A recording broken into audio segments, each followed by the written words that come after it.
Just gonna get us finished getting all set up with our recording, and then we'll begin.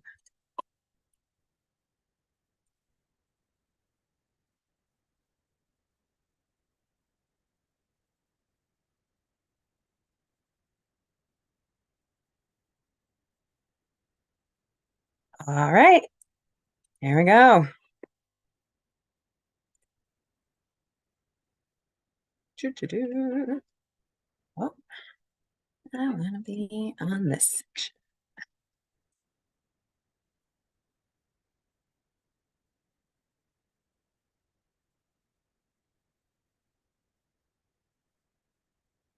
Okay.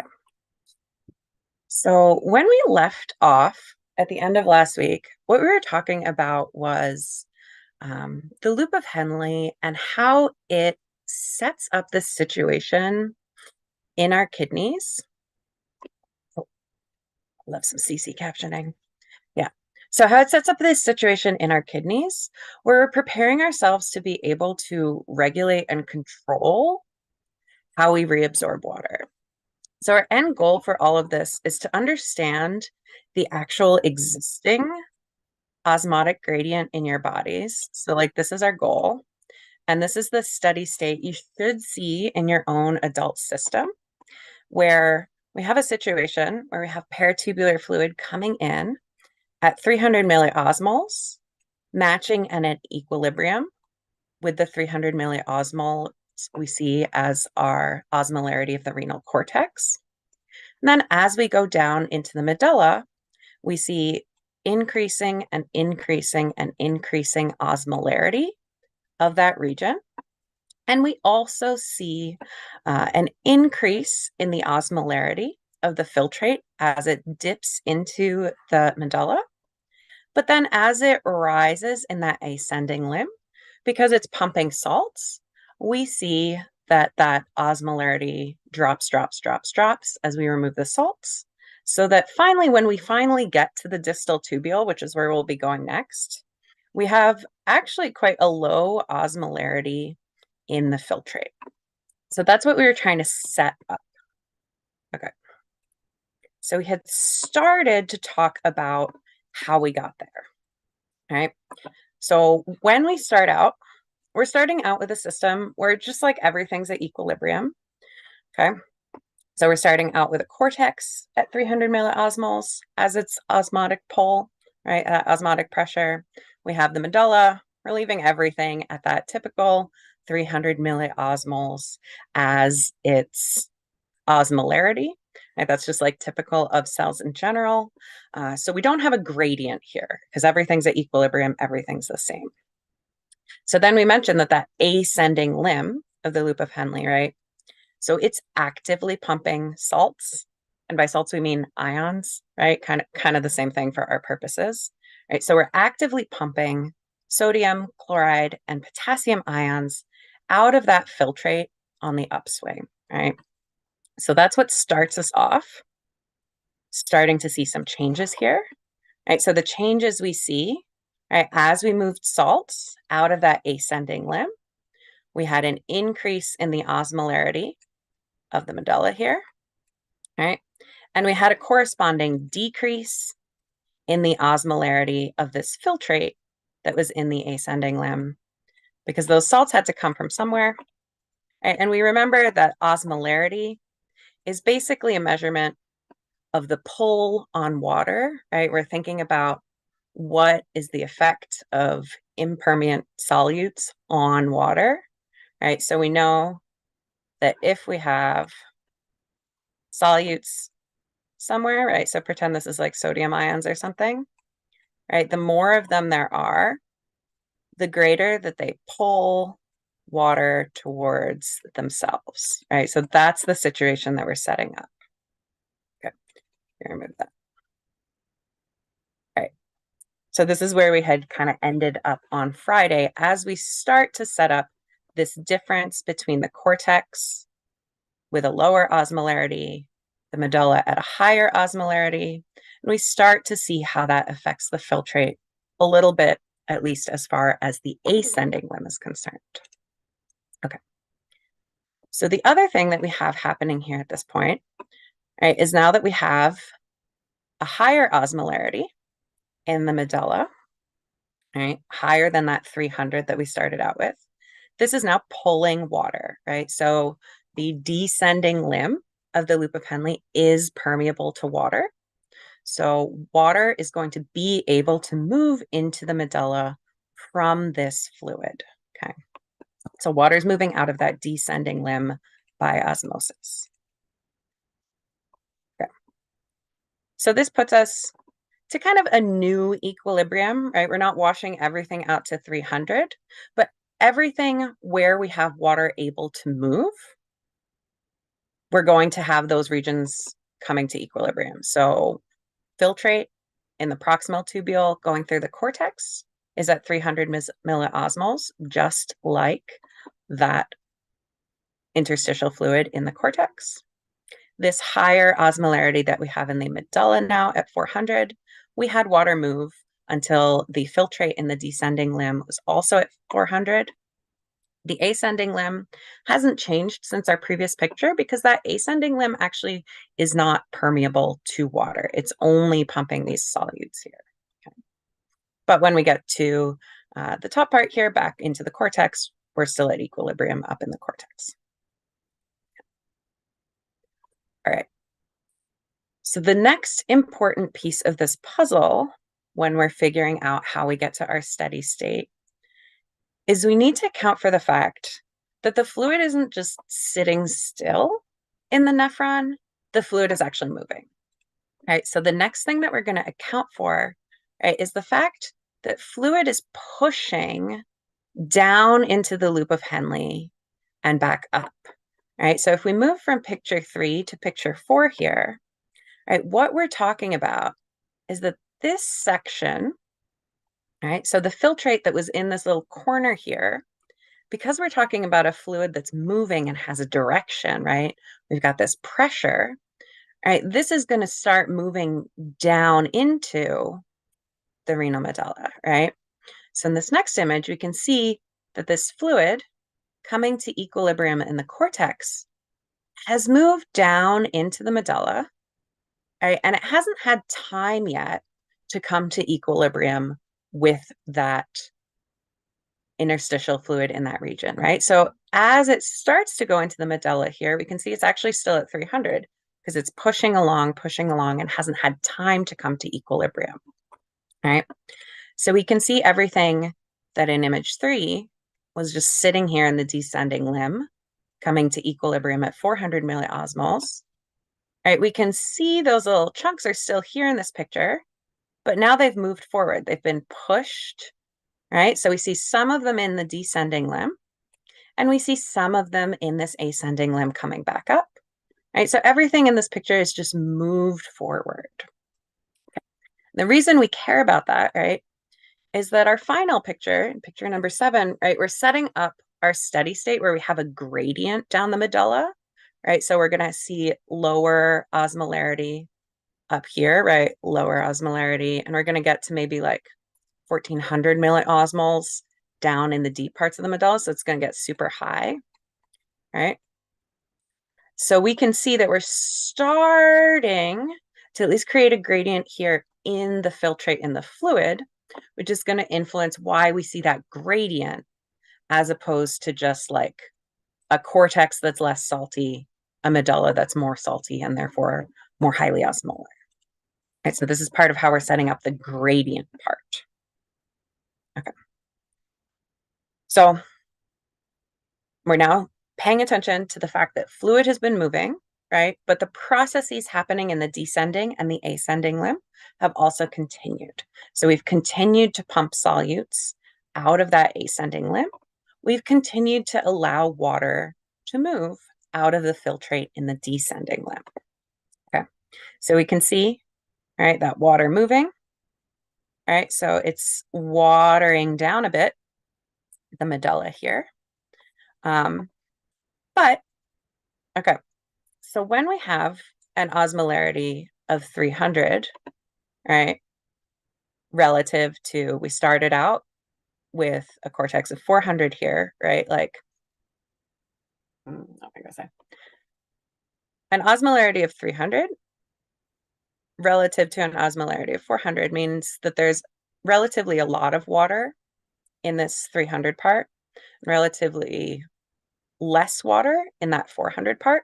So it gets kind of harder to remove water as you go down, which is why we're going to need to set up this osmolarity gradient in the first place, right? So we see water moving here as we go down, but it's not equal because we don't have the same kind of difference in osmotic pressure between the two values. Okay, so we can see that we're having water move, but we're seeing different effects in these shallower regions versus in these deeper regions. So we do have water moving, but the same thing doesn't happen all the way through. So this takes us to picture 6, right? So we've reached an isoosmotic state again in this image in the descending limb, right? So we've let everything kind of slow down and come to equilibrium again, at least in this picture, right? So we pushed some fluid through, but now we're thinking about it moving slowly. And this is the situation we got. So we're coming to equilibrium with lower osmolarity up by the cortex. As it gets harder to pull water out, we're pumping lots of solutes. We've got higher osmolarity kind of deeper down here. And if we look at that ascending limb, we've seen some changes here. Because of that push forward of the fluid, we had some differences, right? But also as we're removing our solutes, right, we drop that osmolarity down, down, down. Cool.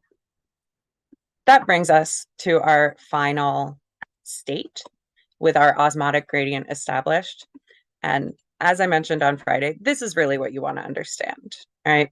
The other pieces of this picture are more for you to understand the different actions of the different parts of the nephron, right?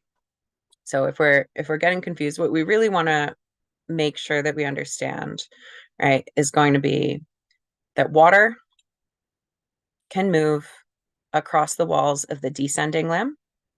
It's the salts getting pumped, or ions, that can move and are moved actively through active transport across that ascending limb.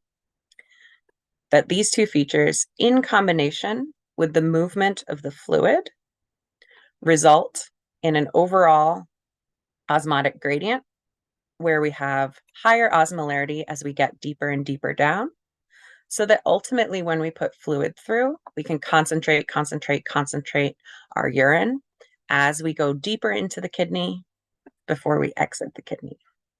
Okay.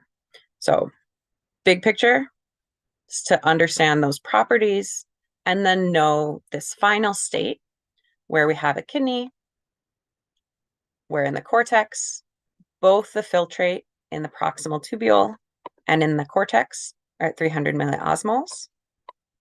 As we drop down into the medulla, deeper and deeper into the kidney, we have dropping values, right? Or so I should say dropping amounts of water, and therefore increases in the osmotic pressure as we move deeper and deeper into the kidney. Right? And we see that being matched by the descending limb, because in the descending limb, water is able to cross the wall of the nephron.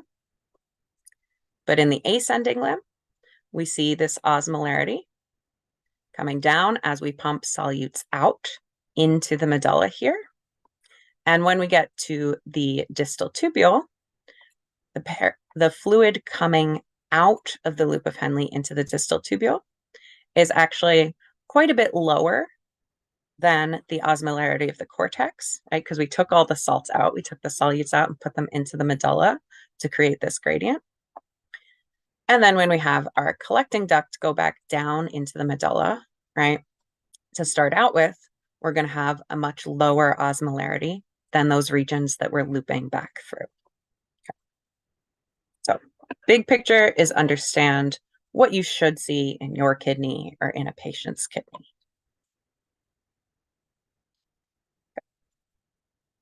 So here's our big picture. So we establish the medullary osmotic gradient primarily through those properties of the ascending limb, that fact that the ascending limb is pumping out those solutes, is pumping out those ions actively. But we do have some other things going on as well that are important to this process that kind of help in this process. Another thing that plays a role here is urea. So urea is a molecule that's generated by the liver. It's part of the way you eliminate nitrogen from your body, so extra nitrogen. Okay. Urea is really water soluble. Okay. So it's really water soluble, meaning it can dissolve well in water. But to get into the nephron or to get into blood, it requires specific transporters. So it requires specific proteins embedded in the cell membranes for it to actually cross those walls. So we can see those urea transporters in a couple places. We have UTA, UTB, and UTC. So urea transporter A, urea transporter B, urea transporter C. So we can see that UTC, we would have seen up here in the proximal tubule. I didn't talk about it, but it was there. Okay. Here we can see UTA and UTB are going to be down in some of our structures going down through the medulla. So we're going to see that the UTA transporters are in the collecting duct. And here we see the UTB transporters in the vasa recta, which, like the peritubular capillaries, are blood flow that are running next to the nephron. So here we see our total blood flow here, right? We had our afferent arteriole going into the glomerulus. We talked about how we have the filtering out of the plasma in these glomerular capillaries. An efferent arteriole is coming out. Okay. We can see it giving off our next capillary network, those peritubular capillaries that are next to the proximal tubule and the distal tubule. Okay. Then we have our vasa recta that are going down next to the loop of Henle.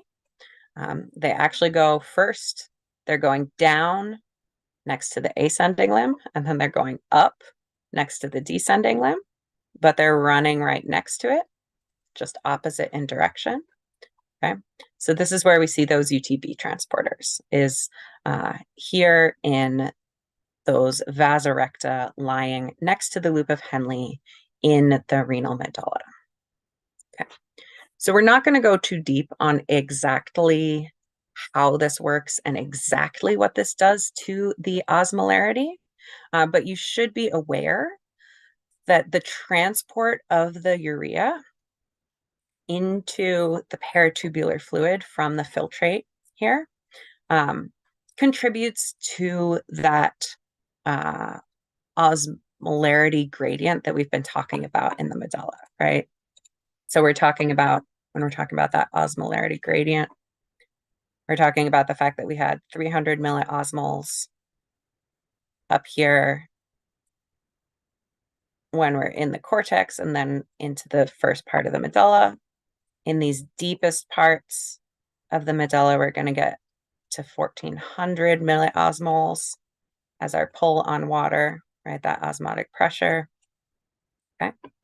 So part of how we get that so strong, right? How we get that pull so strong has to do with this urea. So this urea here, this solute, right, is getting pulled by these transporters out of the collecting duct into these deeper parts of the medulla. This is partially contributing to that gradient.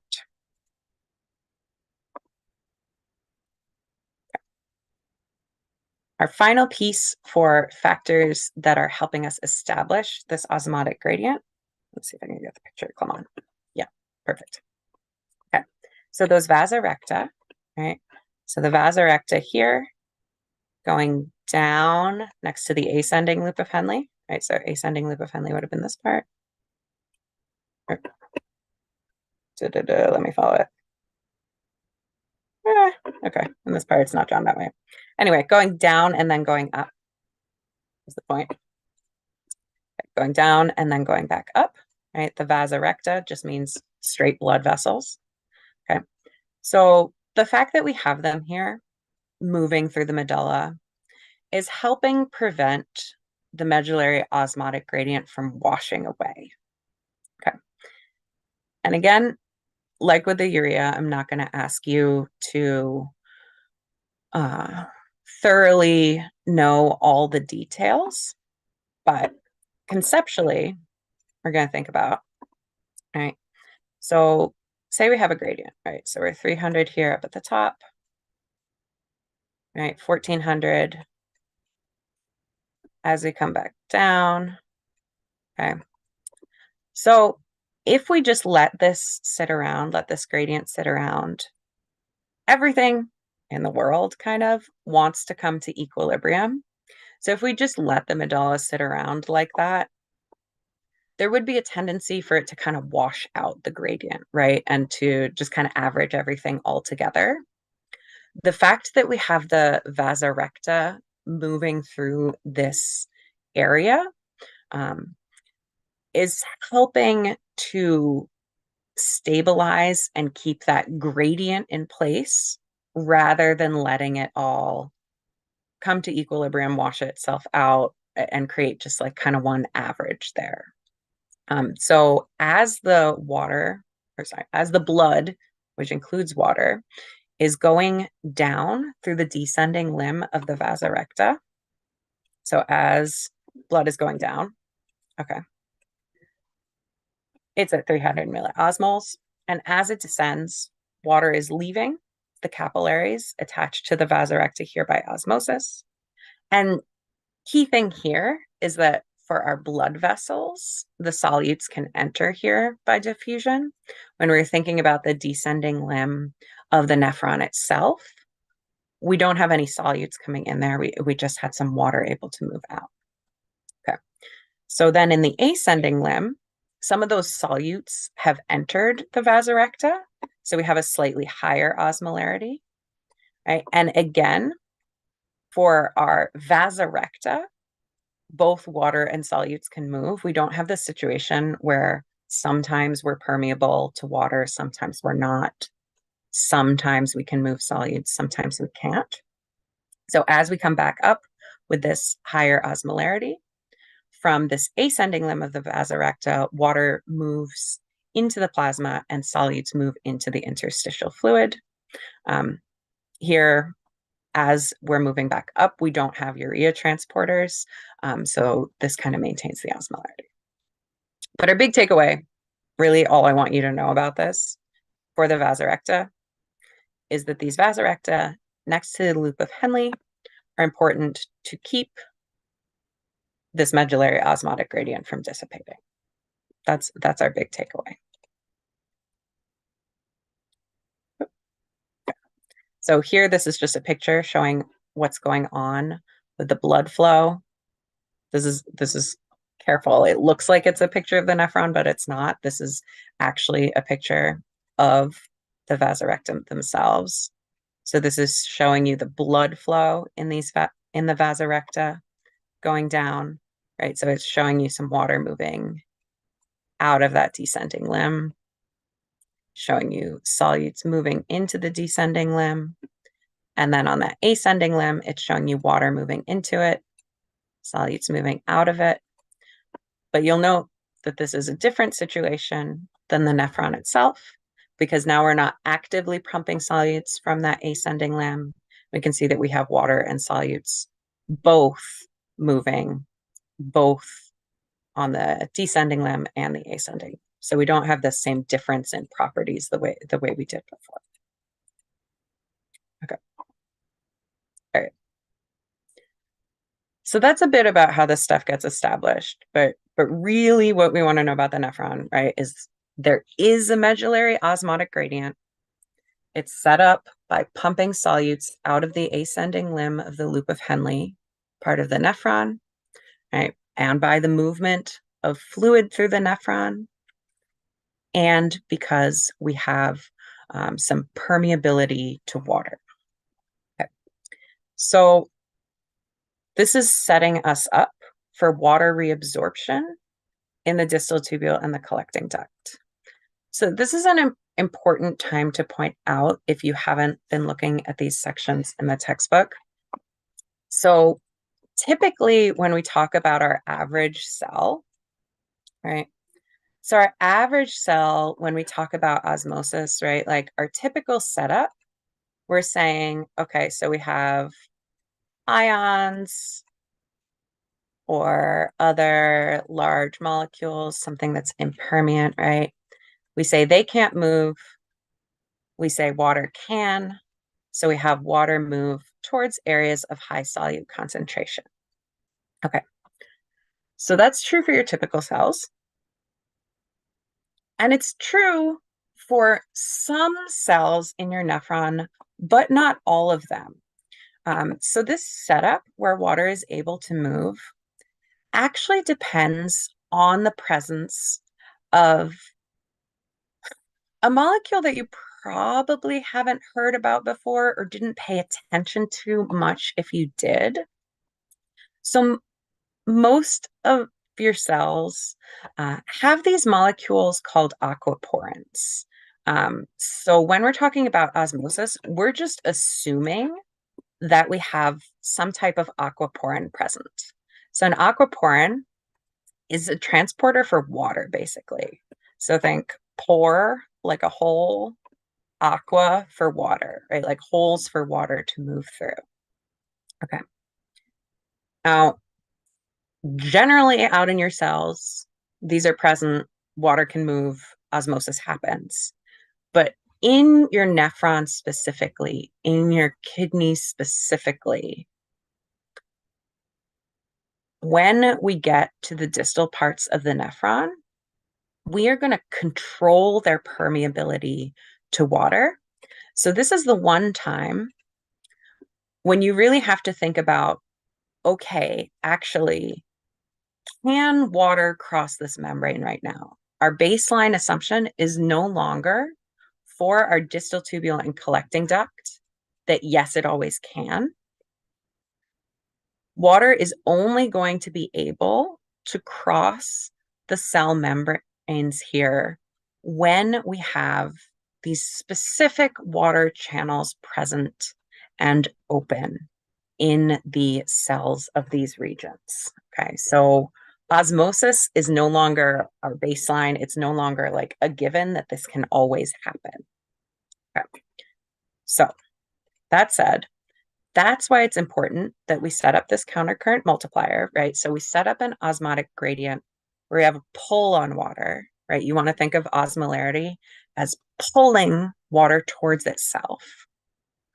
But in the distal tubule and collecting duct, that pull can only like succeed if we have these aquaporins present. Okay, so when we're thinking about these aquaporins, they're going to be in different places. All right, so we're going to draw a cell of the distal tubular collecting duct. Okay, so this little like Simpson hair up at the top, that's your apical membrane. All right. Okay. Down here, we've got our basolateral membrane.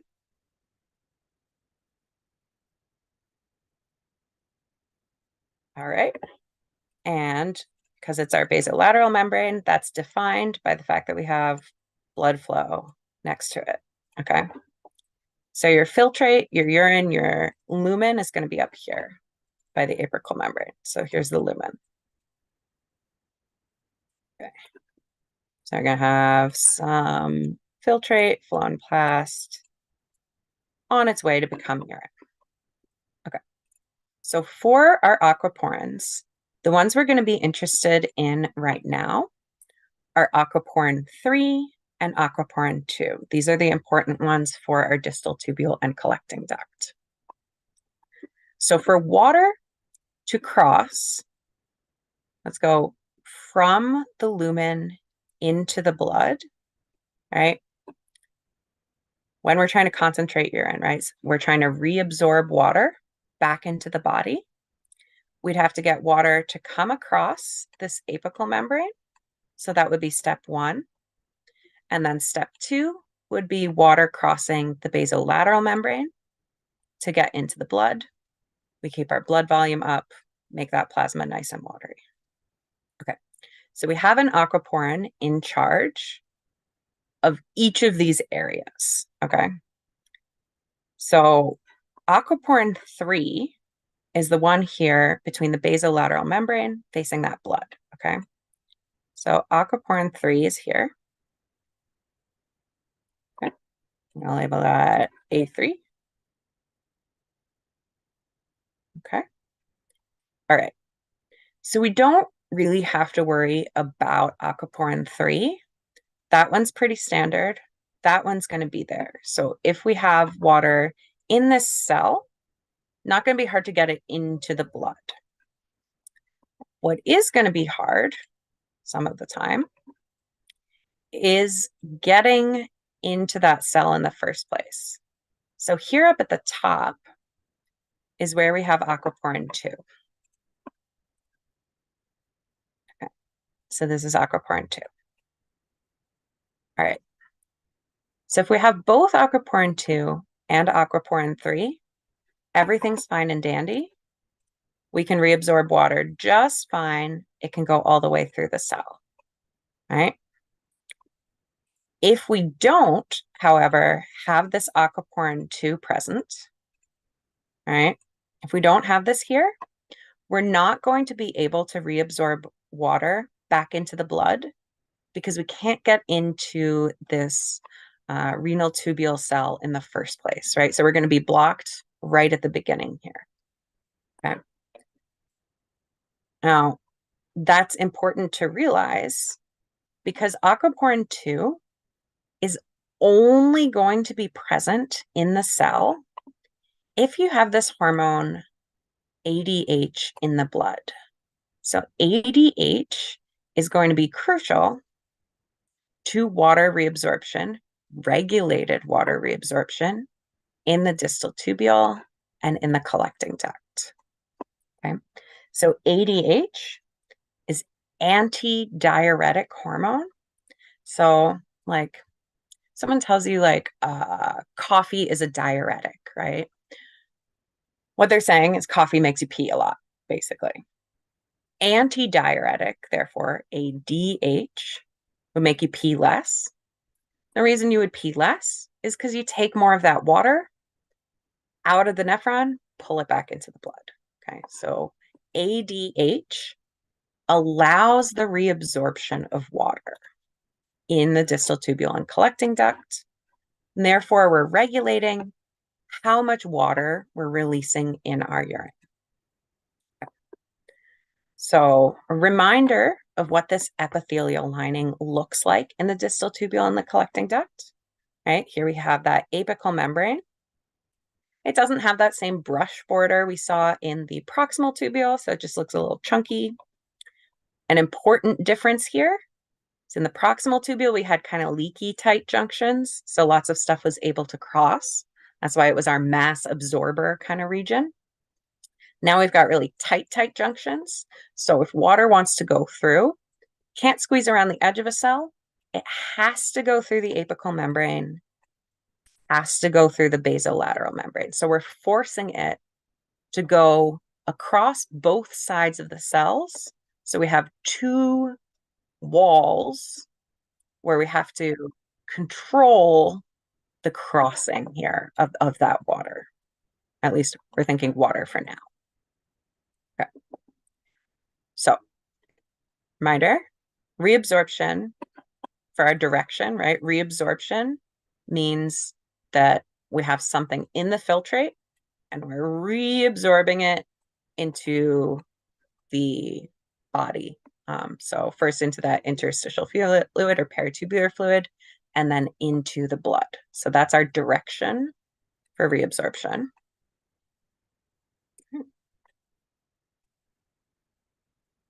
All right. So these directions are going to be really important to get a handle on in terms of like vocabulary you'll need for understanding really lots of test questions. Okay, so reabsorption is what we're trying to figure out in this late parts of the distal tubule and in the collecting duct here.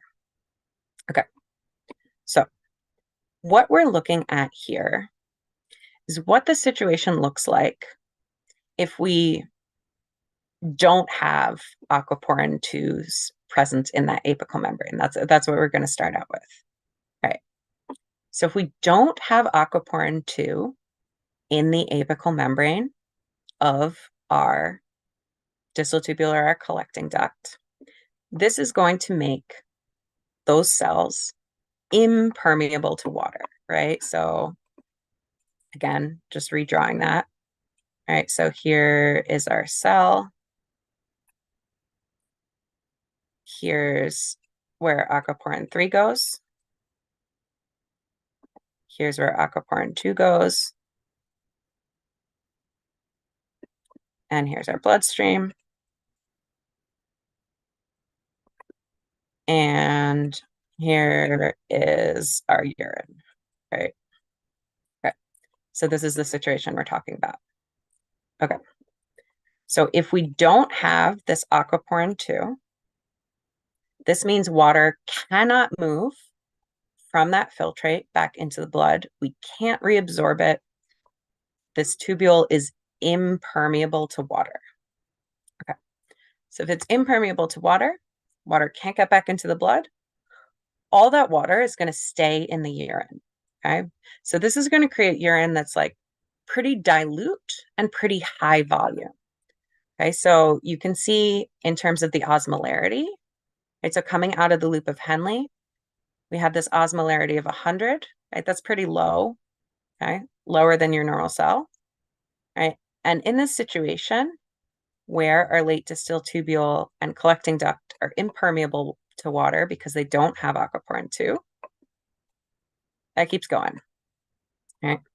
Keeps going, keeps going, keeps going, stays that way.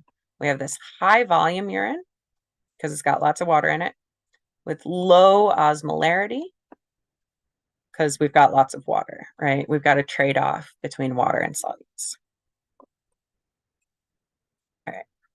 So the situation is going to be different if we do have aquaporin 2 present. Okay.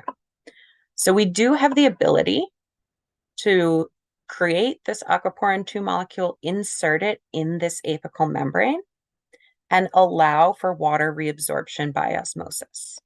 Okay. So a different situation is if, yes, we do have aquaporin 2, right? So this is going to create the opposite situation where we're going to end up with relatively low volume urine with high osmolarity as we have water being reabsorbed, reabsorbed, reabsorbed, reabsorbed. Okay. Right. So this is what we mean when we say that we're concentrating our urine with this hormone ADH and the medullary osmotic gradient. Okay. What we're saying is that we're controlling water reabsorption because the medulla is highly osmolar at its deepest points.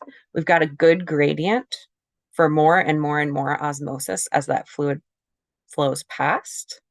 And so if we have a lot of ADH and a lot of aquaporin 2 as we flow past, we can get very concentrated urine.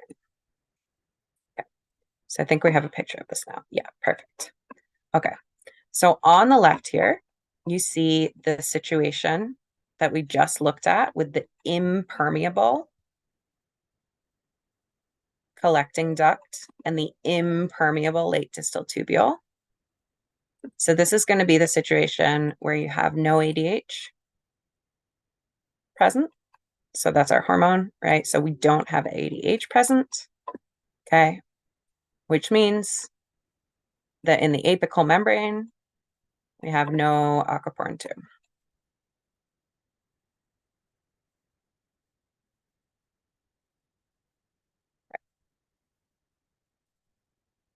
All right. But if we do have aquaporin 2, if we do have ADH, so this is our picture where we do have ADH. So ADH is present. Okay. We're going to end up with a late distal tubule that is permeable to water. So water can now go all the way across that cell. Same deal with the collecting duct. Collecting duct is permeable to water. Okay. So now our tubular fluid is starting out still at that 100 milliosmoles. Okay. Nothing happened to it all the way through if the tubules were impermeable to water. But when they are permeable, we have tubular fluid of 100 milliosmoles going through this cortex with an osmotic pull of 300 milliosmoles. So immediately we're going to start pulling some water out. Okay. As we pull water out, the osmolarity of that urine is increasing. Right. As we go deeper into the medulla, right, we pull more water out. The osmolarity of the urine increases. We pull more water out. The osmolarity of the urine increases. So this is why that gradient was important, right? Because let's say the whole medulla was at 400, right? 400 here, 400 here, 400 here, right? Immediately, we'd stop being able to absorb water about here as soon as the urine hits that same osmolarity, right? So we'd be much less able to fully concentrate our urine. So that's the big takeaway of why we care so much about this gradient getting set up in the medulla. Okay. So because we do have this gradient, right, it's awesome, right? So as we go deeper into the medulla, we're reabsorbing more water.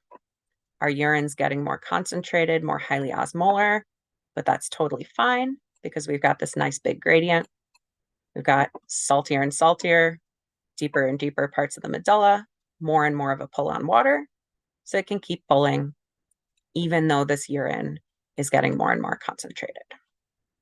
So when we have ADH present, this means we do have aquaporin 2 present in that apical membrane, which means we're permeable to water. And we're going to be able, therefore, to reabsorb that water. So permeable and reabsorption is the thing that's really important here. We're reabsorbing lots of water. Reabsorption.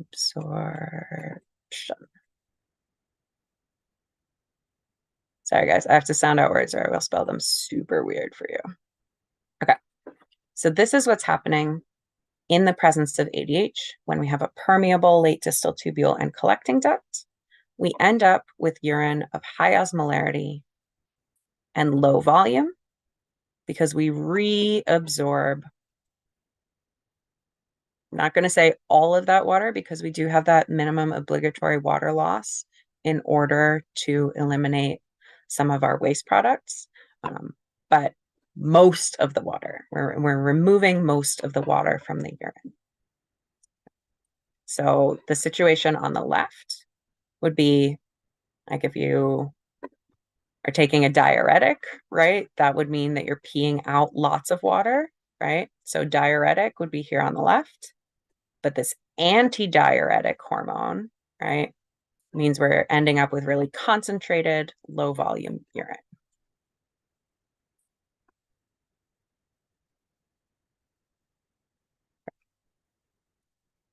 Questions at this point? I'm going to run through the rest of the slides here, but that is the big picture of what's going on. So our next important block that we're going to tack on to this in the next couple of minutes, maybe, is how we get that ADH present in the first place. Okay. I will keep an eye on the chat. Sorry, guys. Okay. So we've set up this medullary osmotic gradient. It lets us reabsorb water from the filtrate in the distal tubule and the collecting duct. We can make that urine really, really low volume, really, really highly osmolar.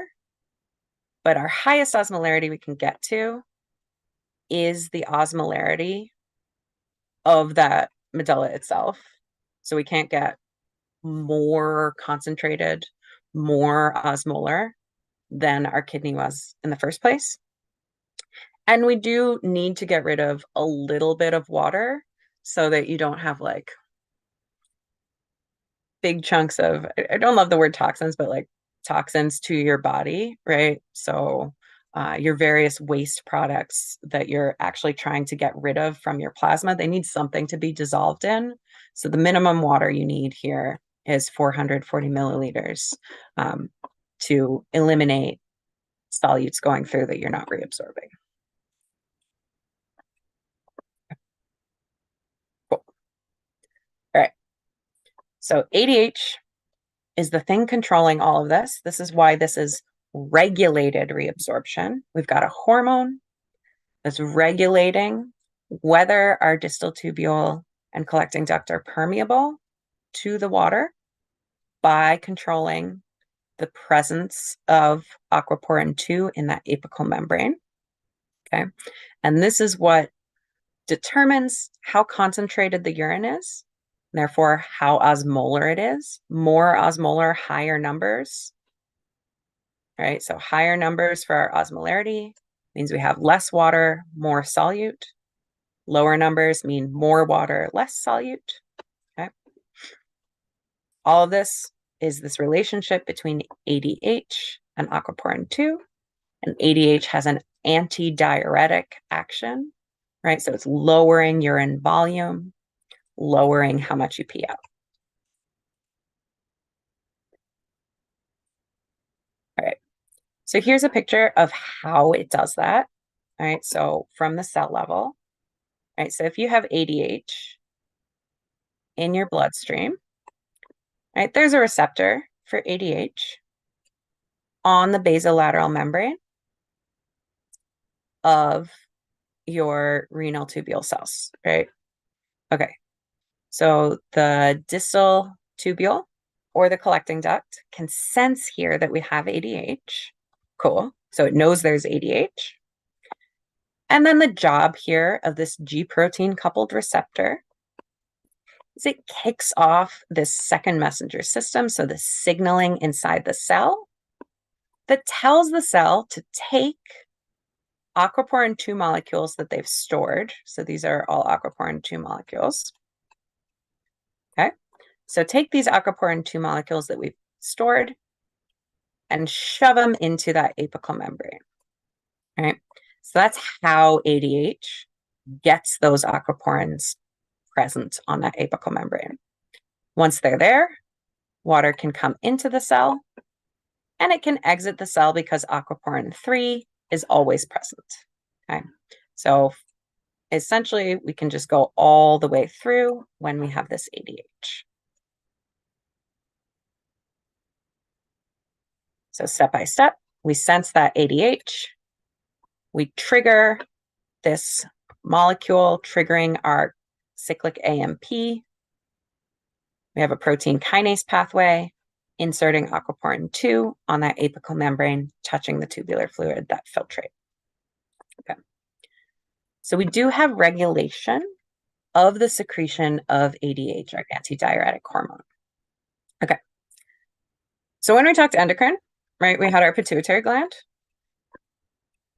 And we talked forever about the anterior pituitary, right? So we had an anterior pituitary and we had a posterior pituitary and we had about a gajillion hormones coming from that anterior pituitary, that pituitary hypothalamic axis, right? Hypothalamic pituitary axis, really. ADH is one of the 2 hormones coming from that posterior pituitary from those 2 neurohormones, right? Because the hypothalamus has its cells extending into the posterior pituitary. So the other one was oxytocin. This one's ADH. So it's coming from the posterior pituitary. Cell bodies for the cells creating ADH were in the hypothalamus. Okay. And you have receptors basically in your brain. We're not going to worry too much about it, but you have receptors that sense what is the current osmolarity of the blood. So osmoreceptors are located in a region called the organum vasculosum of laminae terminalis, or the OVLT. Okay, so that's a part of your brain that actually isn't surrounded by a blood-brain barrier. So it can touch the blood and kind of taste it, sense it, figure out what's in it, right? So these osmoreceptors can tell, is our blood too concentrated? Does it have enough water in it or not? Okay. So if our blood is not watery enough, basically, this is going to help trigger the secretion of ADH, telling you to reabsorb more water.